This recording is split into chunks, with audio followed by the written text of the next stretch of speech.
Boa noite, pessoal. Retornando aqui ao vídeo de ontem, tá? A gente vai utilizar o mesmo exemplo, beleza? Agora fazendo algumas contas, né? Eu vou fazer a primeira conta aqui da sala 1 e depois a gente vai fazer das outras salas, beleza? Tá? Como que a gente vai fazer isso? Primeira coisa, a gente tem que entender como que vai ser faturado esse cliente lá no registrador, no medidor dele, tá? O que acontece?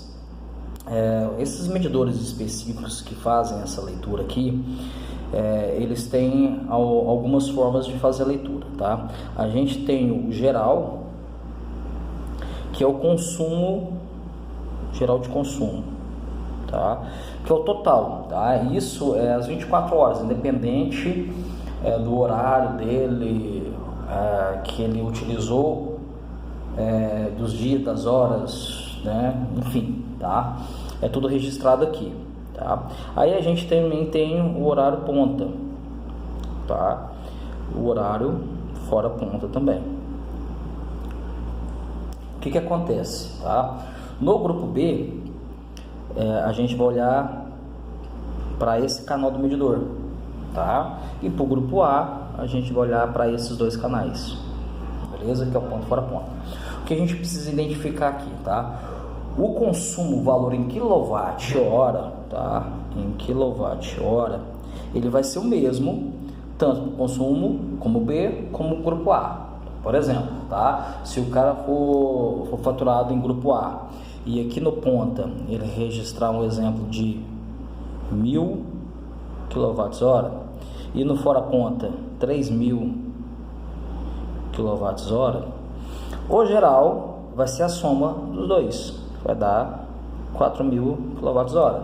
A diferença é que grupo B a gente vai faturar esse valor vezes 80 centavos, que vai dar um valor X, e no grupo A a gente vai ser esses 1000 kW vezes os 3,40 e o fora ponta esse valor vezes 40 centavos, tá? Então o que vai diferenciar o consumo grupo B para o consumo grupo A serão os valores finais, mas o consumo ele vai ser exatamente o mesmo. Então no grupo B ele é o fator geral, que é nada mais a soma do ponto fora ponta, que no caso de exemplo aqui a gente colocou 4.000. Se fosse o grupo A, seria 1.000 no ponta e 3.000 no fora ponta, ou seja, os dois somados daria a mesma coisa de consumo no geral, beleza? Então, sabendo disso, a gente vai fazer a primeira conta para consumo no grupo B, tá? A gente utilizando parâmetros como a sala 1, por exemplo, tá? A gente colocando a sala 1, tá? A sala 1, a gente pode observar aqui nela que ela tem uma potência de 10.000 watts, tá? E ela tem um período de funcionamento, isso aqui durante o dia de funcionamento, ou seja, das 12 às 3 eu tenho uma, depois 2, 3, 4 horas, e aqui eu tenho mais 5, 6 horas de funcionamento. Então nesse dia ela funcionou durante 6 horas. Qual que seria a conta para a gente achar aqui, tá? Para a gente encontrar o quilowatt-hora, a gente vai usar a seguinte forma: a gente vai utilizar a potência em watts vezes a quantidade de dias vezes a quantidade de horas. Isso tudo dividido por 1000, tá? Por que por 1000? Porque a gente está procurando em quilowatt-horas, tá? Então, para a gente saber o consumo dessa sala 1 nesses 30 dias, como a gente vai fazer, tá? A gente vai pegar aqui quilowatts-hora para a gente descobrir a potência dela, que é 10.000. Aqui está em quilowatts, a potência que a gente pediu é em watts, então 10.000 vezes, a gente vai utilizar o mês civil, né, que são 30 dias, vezes as horas, que no caso aqui foram 6 horas trabalhadas. Isso dividido por 1000, a gente cortando esses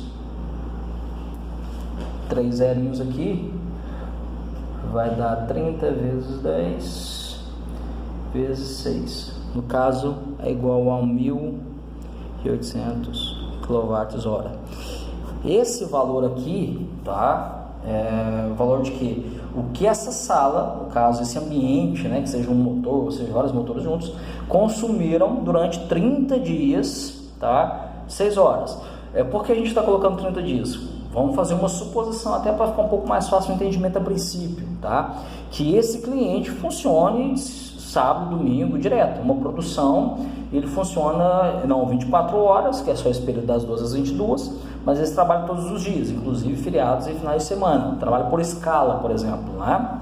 Tá? Então a gente teria o consumo aqui dessa sala 1, que é 1.800 kWh.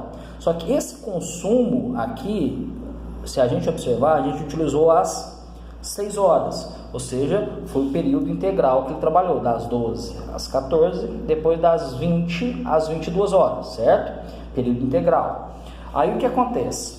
Esse valor vai ser como se esse medidor tivesse registrado aqui, ó, o consumo geral, tá? Grupo B. Para o grupo A, vai ter uma pequena diferença. Agora, qual que seria ela? Tá? Se a gente observar o horário de funcionamento dessa sala, a gente sabe que o horário de ponta é das 18 às 21, não é isso? Então, se a gente observar, essa sala, ela funcionou durante 1 hora nesse período ponta, tá? Então, para a gente fazer essa conta, a gente, para grupo A, a gente tem que levar essa hora em consideração, tá? Como que a gente vai fazer isso? A gente precisa calcular o quanto esse cara consumiu no horário ponta e no horário fora ponta. Esse cálculo é do grupo B, porque a gente utilizou as 6 horas. Vocês lembram que é o mesmo valor independente do horário que ele utilizar? Já no grupo A vai ser diferente, tá? Vou passar um pouquinho para cima aqui, colocar outra folha. No grupo A, como que vai funcionar, tá? No grupo A, a gente tem um horário ponta e horário fora ponta. A gente já sabe, como a gente falou aqui antes, que o geral nada mais é que a soma do ponta e do fora ponta, tá? Então, para a gente fazer uma conta aqui bem simples, a gente já sabe que o geral do cara deu 1.800 kWh. Foram as 6 horas trabalhadas, né? 1.800. Se a gente sabe que o fora ponta e o ponta nada mais que a soma desses caras, então a gente tem uma fórmula bem básica aqui, ó, que o geral é igual ao ponta menos o fora ponta. Então, para mim descobrir, por exemplo, o fora ponta, basta descobrir o ponta e subtrair do geral, tá? Aí eu descubro o fora ponta, não precisa fazer aquele tanto de conta. Mas para a gente calcular o ponta, por que eu falo de calcular o ponta? É mais fácil, tá? Por quê? Porque o ponta, pela legislação, a concessionária, ela cobra das 18 às 21, mas apenas em dia úteis, tá? Não conta fim de semana e nem feriados nacionais, tá? Apenas dias úteis. Então, para ficar um pouco mais fácil para a gente calcular isso aqui, a gente vai adotar, como a gente fez na prova, adotar 20 dias úteis. É uma média, tá, gente? Beleza? 20 dias úteis, tá? Então, depois eu vou até fazer para vocês aqui, eu fiz algumas vezes aí, alguns alunos brigaram lá. O fora ponta é um pouquinho mais complicado. Por quê? Tá? Porque a gente pega dias úteis, a gente tem um consumo de fora ponta e o consumo ponta.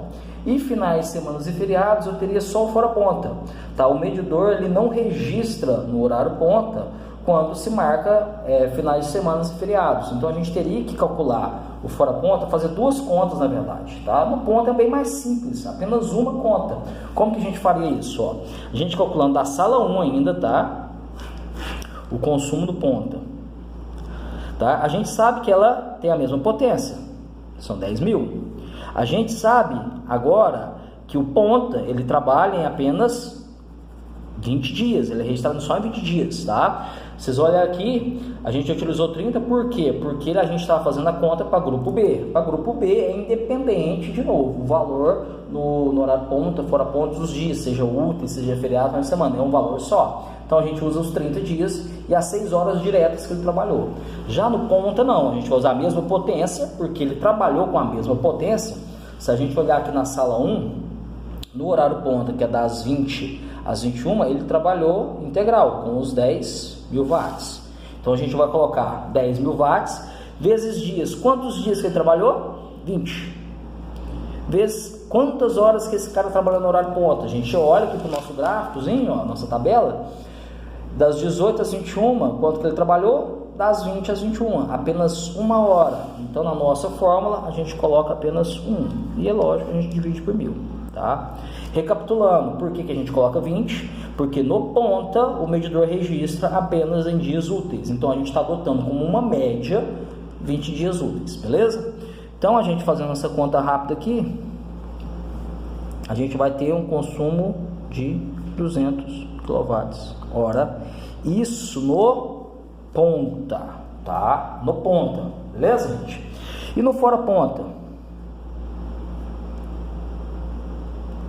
Preciso fazer aquela conta toda de novo, utilizando as horas, que no caso, no fora ponta, seriam apenas 5 horas. Vocês concordam que é das 12 às 16 e depois das 21 às 22. Eu teria que fazer essa conta utilizando as 5 horas, só que só 20 dias. Depois eu teria que fazer durante 10 dias às 6 horas. Isso por quê, gente? De novo, porque o fora ponta, o medidor registra finais de semana e feriados o dia todo, tá? Ou seja, finais de semana e feriados a gente não tem ponta. Só que é muito mais fácil, como a gente fez aqui, como aconselhei vocês fazerem na prova. É só a gente ter ideia que o geral, o total, é igual ponta menos o fora ponta, tá? Então, eu já tenho o geral? Tenho. Quanto que é? 1.800, tá? Então, eu tenho aqui o geral, que é 1.800. O ponta, eu tenho, acabei de calcular, 200. Menos o fora ponta, que é o que eu quero encontrar agora, tá? Ficou quanto, gente? 1.600 kWh, tá? Então, para a sala 1, tá? O que acontece? Se vocês observarem, se a gente pegar o ponta e o fora ponta, a soma dos dois dá exatamente os 1.800 do geral, tá? Em quilowatts, beleza. Por que a gente fez essa conta, tá? Porque agora a gente vai ter que multiplicar esses valores pelos valores, né, de consumo, que no caso a gente adotou aqui, tá? Se a gente pegasse a sala 1 como exemplo, tá? Geral, beleza? O geral foi 1.800 kW vezes 80 centavos. Isso para grupo B. Para grupo A, o nosso ponta foi 200 kW vezes 3,40. E o fora ponta foi 1.600 kW vezes os 40 centavos, tá? Se a gente pegar os 1.800 vezes 80, a gente vai ter um valor em reais aqui de R$ 1.440, tá? No ponta, a gente teria 200 vezes 3,40, a gente teria aqui em reais, fez errado, perdão, 200 vezes 3,40, R$ 680. E no fora ponta, a gente tem 1.600 kW vezes 40 centavos, que vai dar R$ 640, tá? Então, se a gente pegar 640 mais 680, só aqui dá R$ 1.320, tá? Se esse cara fosse ponta, fosse grupo B, tá? Faturado como grupo B, ele teria que pagar uma conta de R$ 1.440, tá? Se ele fosse faturado como grupo A, ele pagaria R$ 1.320. Só que, porém, vocês lembram, como grupo A, ele é obrigado a contratar demanda, tá? O que é a demanda? É aquela potência máxima utilizada, beleza? Para a gente fazer essa demanda, a gente teria que calcular todas as instalações, tá? A gente já calculou, no caso aqui é 65, beleza? Então, o que a gente precisa fazer? O que eu peço que vocês façam agora, tá? Vocês calculem todas as salas. A sala 1 a gente já calculou, tá? Eu peço para vocês calcularem a sala 2, a sala 3 e a sala 4. Mesmo exemplo, vocês vão calcular o geral, depois vocês vão calcular o ponto e o fora ponta. Se vocês quiserem colocar os valores já, não tem problema, tá? E fica a critério de cada um. Isso aqui é apenas a sala 1. Então, a gente vai pegar a sala 1, a sala 2, a 3 e a 4, somar o geral, quanto que deu o geral de cada uma, quanto que deu o ponto e quanto que deu fora ponta, tá? Eu vou fazer isso aqui também, e aí eu vou postar para vocês só o resultado, tá? Quanto que deu, e aí eu peço que vocês façam em casa, que seja hoje, seja amanhã, tá? Hoje ainda eu já posto para vocês os valores. Eu não vou postar a forma de fazer, como eu fiz aqui o exemplo da sala 1, tá? Eu vou postar o resultado final, porque eu quero que vocês façam aí para vocês compararem e ver se deu certo, tá bom?